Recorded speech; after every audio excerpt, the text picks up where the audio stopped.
yesterday's news. Hello, welcome to Old News, the programme and podcast which looks at news stories of the day through the papers of yesterday. This week, Castle Rushen High School. There's been a school there for a goodly number of years.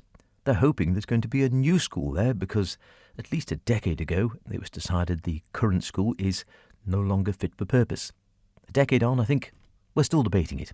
I wouldn't hold your breath as to just when the new school might start being built. Suffice to say, it won't be in the next few months, as we've discovered this week. So I thought I'd look back through the annals on how Castle Rushen School, and indeed its buildings, have fared over the years. If we go back to 1954, this was the previous school to the current one, and a very good one it was as well, it seems. Castle Rushen High School headmaster reviews achievements. Professor's advice on discrimination. A professor criticised the effects of horror comics and other rubbish at Castletown on Thursday. He is Professor F.T.H. Fletcher, head of the French department in the University of Liverpool. Professor Fletcher, who was the chief speaker at Castle Rushen High School's annual prize giving, says there has been a lot of work lately about these comic papers. The pictures in them are rather crudely drawn and crudely coloured. There's an awful lot of rubbish in the world. You can hear it over the radio and see it on television and the films and even buy it in the shops, especially in this season. This season being, of course, coming up to the Christmas season he was talking about. I say to you, boys and girls, he goes on, be more critical, especially of yourselves, and be as discriminating as you can. And if you recognise a thing as rubbish, have nothing to do with it. Could apply to the same today, couldn't it? Although what he would make of social media, who knows? He'd be completely horrified. Earlier on in his speech, Professor Fletcher paid a great tribute to Mr. W.G. Cretney, the headmaster, and said perhaps the pupils of the school do not realise how famous the school has become on the mainland. This is 1954. All the people I know, directors of education, Her Majesty's inspectors, and officials of local education authorities have come to regard Castle Rushen High School as the model of what a comprehensive school should be. And they should also regard Mr. Cretney himself as an acknowledged expert on the subject. After saying that the children were left with the responsibility of carrying on the tradition of the school as built up by Mr. Cretney, Professor Fletcher said they were living in an age in which the practical advantage of birth had been wiped out. Brains were an accident of birth and no one had any right to take the credit. This is very fine school, which every pupil, future and present, can well be proud of, for it produces good character and as much grit and courage as well as ability. High praise indeed. But it was, in fact, the last year, I think, for Mr. Cretney, for we read in the Examiner of Christmas Eve, Friday, December the 24th, 1954, the new headmaster for Castle Rushen High School, Wallasey-born Mr. John Russell Smith, aged 40, quite young in fact, will succeed Mr. W.G. Cretney as the headmaster of Castle Rushen High School. He is present senior English master at Stretford Grammar School for Boys in Manchester. There were 108 applicants for the post. Don't think they get that now. 8 were interviewed and Mr. Smith was chosen on Wednesday from a short list of 3.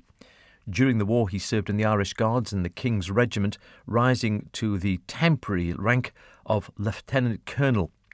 He'd been closely associated with youth movements over many years and a member of the Stratford Youth Committee and the Manchester Committee for the Council of Education in World Citizenship. Castle Rushen School was opened in 1948 when Mr. Cretney was appointed its first headmaster.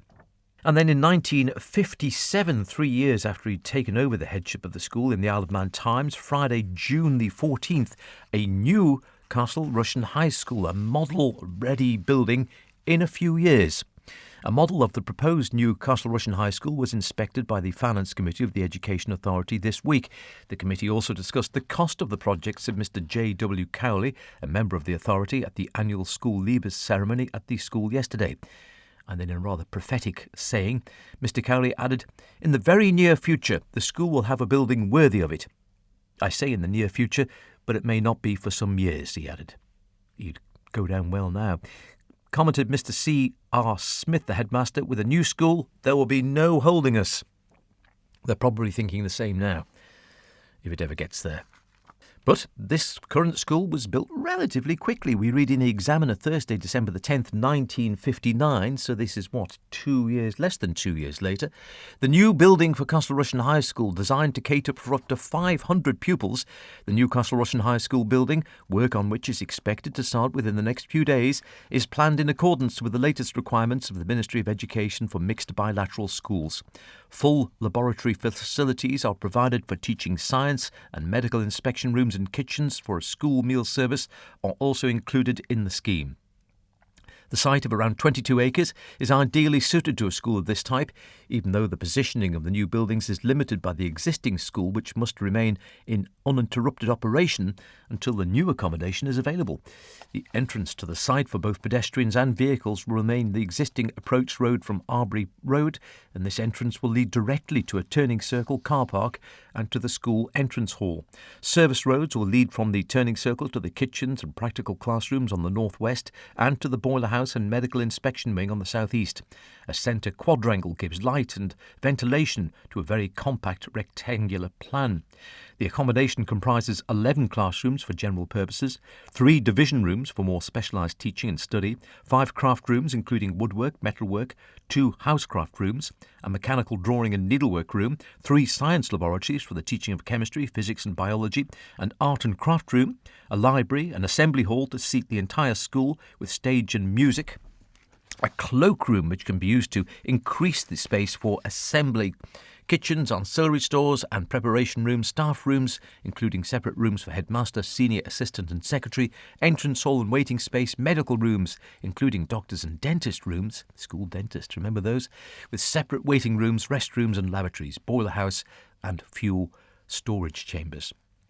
The existing gymnasium building, being of very recent construction, will be retained, but ancillary changing rooms, showers, lavatories and kit stores will be completely modernised to bring to present-day standards. The whole block will be linked to the new school with enclosing gardens for rural science and horticulture. The existing tennis courts, paved areas and playing field will be retained, being of adequate proportion to the new school. General teaching and science accommodation is provided mainly in 2-storey blocks on the southeast and southwest sides of the quadrangle, with corridors on the ground floor only. Practical classrooms, assembly hall, dining room and kitchens are in single-storey blocks on the northeast and northwest sides of the quadrangle. And staff and medical rooms are situated either in the ground floor of a 2-storey teaching block or in single-storey blocks forming a wing to the southeast of the main building. We're told the buildings will be of local brick and concrete construction. Well, that was 1959. By the Times, Friday, May the 20th, 1960, building works underway. Castle Rushen High School is taking shape. Good progress is being made in the erection of the new buildings for the Castle Rushen High School. The new building will replace the present school, which is described as a shanty town of hutments, which originally comprised a wartime naval camp and about which a great deal of criticism has been voiced in recent years. This is 1960, of course. The task of building the new school premises began at the new year. Most of the work so far has consisted of building foundations. But already evidence of the structure that is to be has appeared above ground level, with the erecting of more than 30 of the columns which will comprise the skeleton of the school. Each of the columns erected so far is 26 feet in length, with an average weight of 2,300 weight. Prepared for reinforced concrete, they are being made on the site of the building operations, 6 men being engaged in the task. In addition, 4 men have the job of putting them into position. Among other locally produced materials being used in the building are the roof and flooring blocks, which are manufactured by rural industries. Still going strong, I think, rural industries, aren't they? Altogether, a total of nearly 40 men are at present working on the project.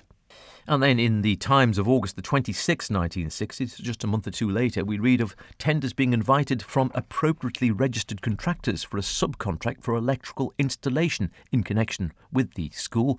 Now in the course of erection, as we've been hearing, the successful firm will be a subcontractor to Messrs McCormick and Davies Limited of Peel Road, Braddon, the main contractors for the school, very well-known building firm in their day. Plans and specifications of the above may be obtained on application to the architects Messrs Davidson, Marsh & Co, 16 to 18 Athol Street, Douglas, at or after 10 a.m. on Tuesday the 30th of August 1960. A deposit of £2 and 2 shillings will be required. This will be returned on receipt of a bona fide tender and the plans and specification in good condition. Tenders in sealed envelopes endorsed Castle Rushen School electrical installation must be on the prescribed form and delivered to the architects not later than noon on Tuesday the 20th September 1960. No undertaking is given to accept the lowest or any tender, we read. Well, they got on with it within a matter of a couple of years, it seems, 2 or 3 years. I think the current new plans have been going on for at least twice that, and we haven't even started anything yet. Will we get there in the end? Will we live to see a new Castle Rushen High School? Certainly not in the current administration. Be interesting to see what the next one makes of it.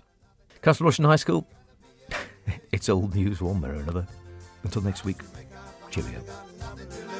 You're gonna be yesterday's news.